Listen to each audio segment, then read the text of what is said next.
बिहार को जिस तरह से चाहे चिकित्सा का क्षेत्र हो, चाहे शिक्षा का क्षेत्र हो, चाहे मानवीय सूचकांक के मामले हों, सभी मामलों में बिहार ने जो विकास किया 17 महीने के कार्यकाल में, उससे बिहार की जनता का विश्वास और समर्थन तेजस्वी जी के प्रति बना है। से संरक्षित किया जा रहा है, उसका परिणाम देखने को मिला कि 2 दिन के अंदर 2 एएसआई की हत्या हो जाती है।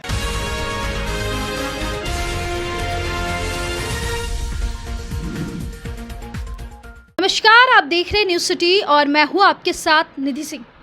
देखिए, बिहार में होली खत्म हो चुकी है और अब होली के बाद बिहार में नीतीश कुमार के बेटे निशांत कुमार की एंट्री की खबरें तेज हो गई है। अब बैनर पोस्टर में धन्यवाद दे रहे हैं कि निशांत कुमार उनकी बात सुने और राजनीति में कदम लें। इन्हीं सब मुद्दे पर हम बातचीत करेंगे। राजद से प्रवक्ता है एजाज अहमद जी। एजाज जी, बिहार मांग कर रही थी आइए निशांत कुमार, और अब निशांत कुमार को धन्यवाद दे रहे हैं।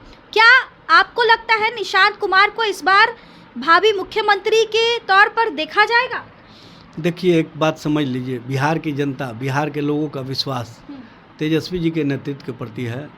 तेजस्वी जी ने जो सकारात्मक राजनीति किया है, सकारात्मक सोच के साथ बिहार में युवाओं को नौकरी और रोजगार दिया, बिहार को विकास के आयाम से जोड़ा, बिहार को जिस तरह से चाहे चिकित्सा का क्षेत्र हो, चाहे शिक्षा का क्षेत्र हो, चाहे मानवीय सूचकांक के मामले हों, सभी मामलों में बिहार ने जो विकास किया 17 महीने के कार्यकाल में, उससे बिहार की जनता का विश्वास और समर्थन तेजस्वी जी के प्रति बना है। एजाज जी, उन्हीं के बड़े भाई तेज प्रताप का कई तरीके से वीडियो आपने देखा होगा जो होली के दिनों वायरल हुए। एक प्रशासन को कह रहे हैं कि नाचो नहीं तो तुम सस्पेंड कर दिए जाओगे। ये कैसे हो सकता है? देखिए, आप जो इस तरह की बातों को ले करके बैठी हैं, सबसे पहले तो आपको पूछना चाहिए था भारत सरकार के मंत्री से, जिन्होंने प्रोटोकॉल का उल्लंघन करके अपने साथ सीआरपीएफ के जवानों को भी नचवाने का काम किया। तेज प्रताप ने प्रोटोकॉल उल्लंघन नहीं किया? बिना हेलमेट गाड़ी चला रहे थे?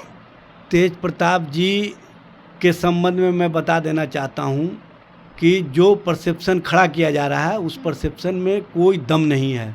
होली के दिन, होली के माहौल में जो भी बातें होती हैं वो होली तक ही सीमित हो जाती हैं, लेकिन ये भारतीय जनता पार्टी और जनता दल यू के लोग अपने लोगों को नहीं देखते हैं। केंद्रीय मंत्री गिरिराज सिंह बिना हेलमेट के पटना की सड़कों पर, दिल्ली की सड़कों पर लगातार घूमते हुए पाए गए हैं।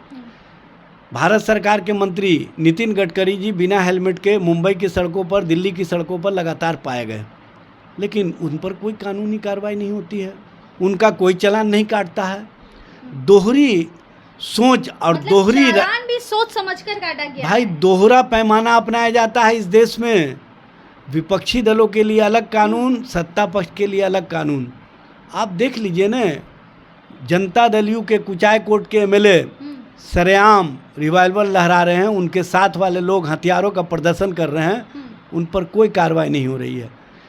जनता दल यू के एमएलए गोपाल मंडल किस तरह से जो अश्लीलता के खिलाफ कानून बना है उसका उल्लंघन करके अश्लील गाना परोसने का काम किए और उन पर एफआईआर दर्ज करके मामले को वहीं पर बंद कर दिया गया। उनकी गिरफ्तारी अब तक क्यों नहीं की जा रही है? उन्होंने एक नर्तकी के गाल पर नोट सटा करके किस भाषा का इस्तेमाल किया, ये सब लोगों ने देखा।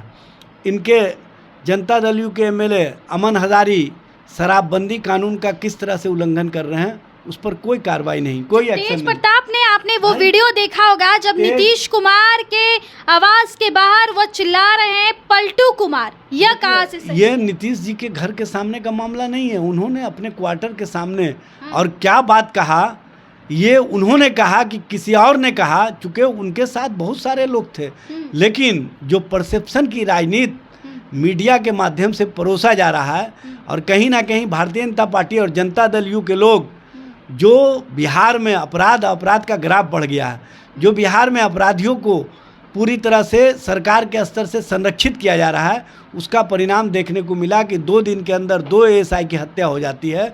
तो उससे ध्यान भटकाने के लिए इस तरह का परसेप्शन खड़ा किया जा रहा है, इस तरह का माहौल बनाया जा रहा है। इस तरह के माहौल बनाने से कुछ नहीं होगा।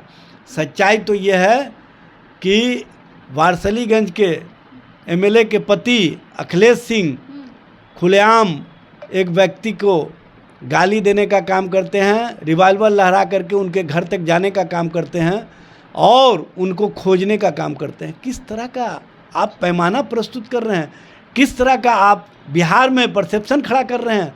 इस तरह की राजनीति नहीं चलती है। दोहरा कानून और दोहरी सोच के साथ जो सरकार का एक्शन चल रहा है, ये कहीं ना कहीं स्पष्ट करता है कि सत्ता के लिए दूसरा कानून, विपक्ष के लिए दूसरा कानून। तो चलिए, इनका सीधे तौर पे आरोप है कि सत्ता पक्ष के लिए दूसरा कानून लागू है और विपक्ष के लिए बिहार सरकार का दूसरा कानून लागू है।